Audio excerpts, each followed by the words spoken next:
Hello guys, hello Pisces. Welcome dito sa aking channel, Kapalaran 888. Welcome guys. Alamin natin yung full moon reading mo for the month of January 2025. So, yung full moon reading na to for this month is pwedeng guidance siya regarding sa emotions mo or doon sa mga decision makings natin. Okay? So, Pisces, first check tayo. Tignan natin kung ano yung possible messages na para sa'yo talaga.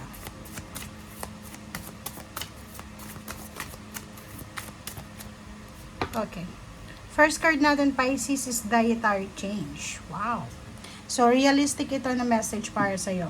Or realistic siya na guidance. So, nakikita ko sa'yo dito na siguro ilang beses ka ng parang paulit-ulit na gustong gawin itong dietary change. It's either may issue ka sa health or wala naman. Dito sinasabi na posibleng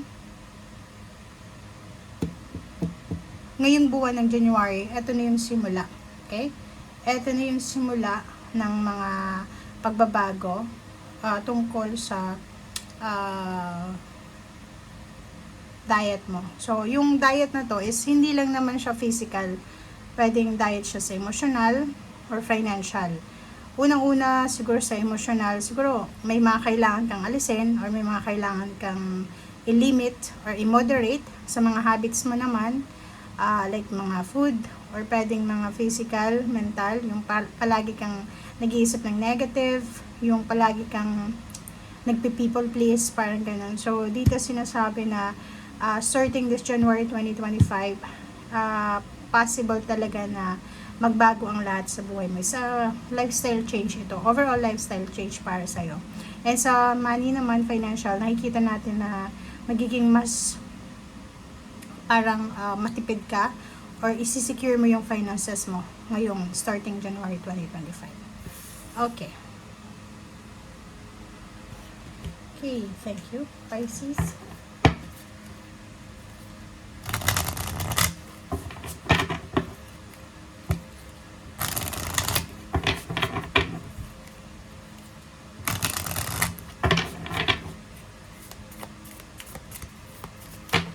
Okay. Polarity. Polarity, Pisces, it's dito sinasabi, integrate your shadow side, diba? So, there can be a light without dark, diba? So, nakikita ko siya dito na sobra-sobra yung understanding mo regarding sa buhay, diba? Yung wisdom. Dala-dala mo yung wisdom, dala-dala mo yung lesson learned from the past ngayon sa 2025. So, nakikita ko sir dito na full of understanding ka. Yun, parang naiintindihan mo na yung mga karmic justice, yung karmic lessons, naiintindihan mo kung bakit nangyayari yung mga bagay-bagay sa mundo. And nakikita ko sir dito na maganda yung flow ng energy mo starting this January. Emotionally, nakikita ko rin maganda. Possible na maging celebratory yung energy mo. And possible din na nakadepende yun sa'yo. Okay? Depende yun sa kung ano yung mararamdaman mo. Kasi hindi naman nakadepende yun sa mga pangyayari. Minsan, talagang emotionally, merong mga shadow moment. Kahit masaya, kahit may kailangan celebrate, medyo malungkot, parang gano'n. So, kita ko sa'yo dito na stable, secured, yun yung emotion this January and at the same time, the whole year of 2025. Okay? First card natin is Four of Cups. Pisces, isang tao na posibleng naghihintay kung halimbawa, nagsisend siya ng messages sa'yo, chat or call, email, naghihintay siya. Okay, so dito sa Four of Cups, nakikita ko na emotionally, sa either family life or relationship, nakikita ko na may naghihintay ng reply mo, ng message mo, naghihintay ng solusyon galing sa'yo, or naghihintay siya ng suporta, ng kalina galing sa'yo. Okay?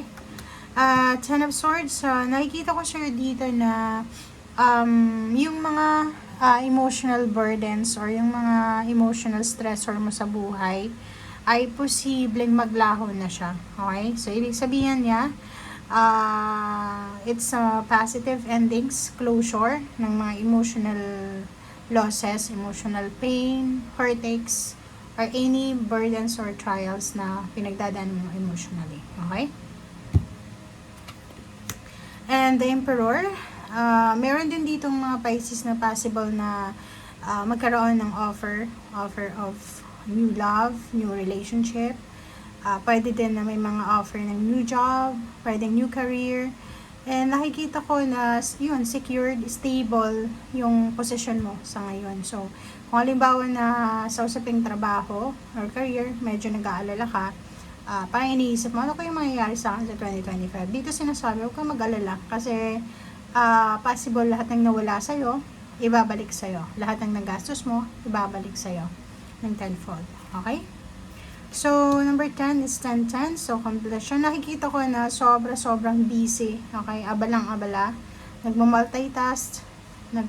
Parang busy sila sa kanilang ginagawa. It's either work or business or career or anything. Nakikita ko rin sa inyo dito na sobra kayong nakafocus sa mga ginagawa. Okay, Ace of Swords.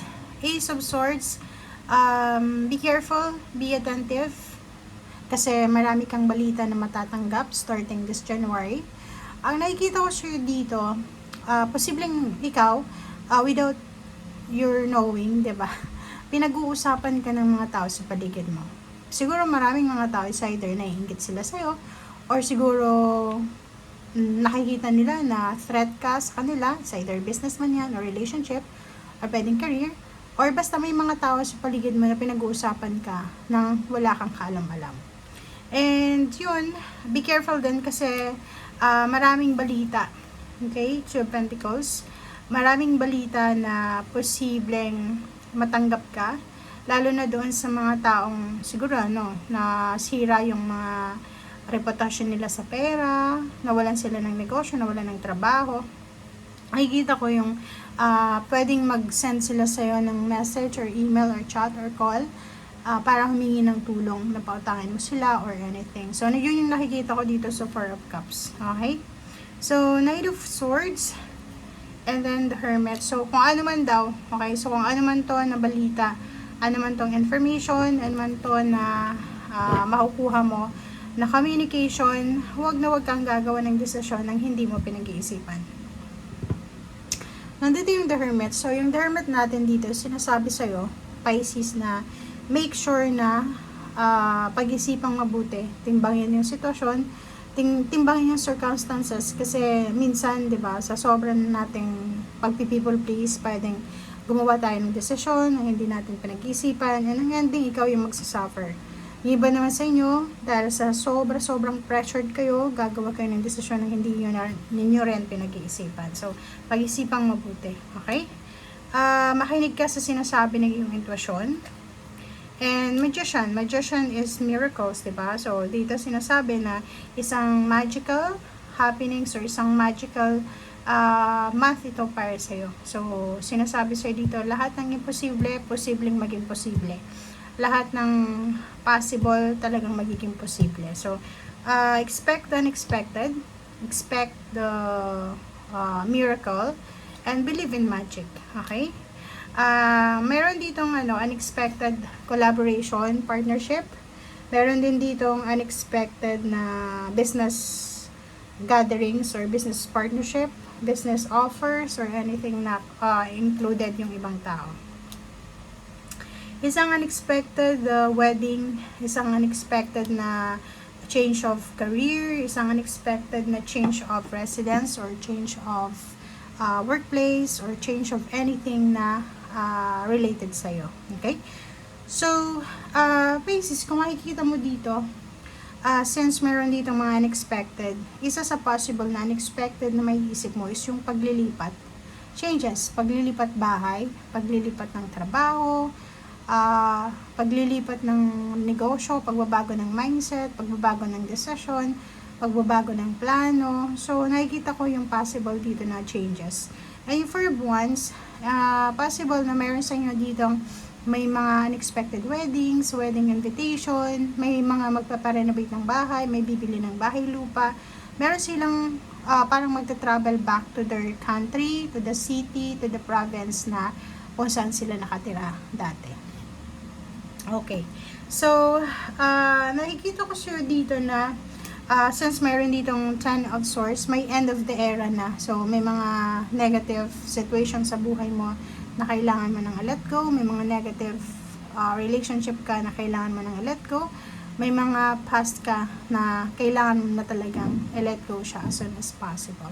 Okay? Kasi parang sinasabi na hindi na worthy yung paghihintay, hindi na worthy yung oras na ini-spend mo para dyan. Okay? So, thank you guys for watching and see you again, Pisces. Bye!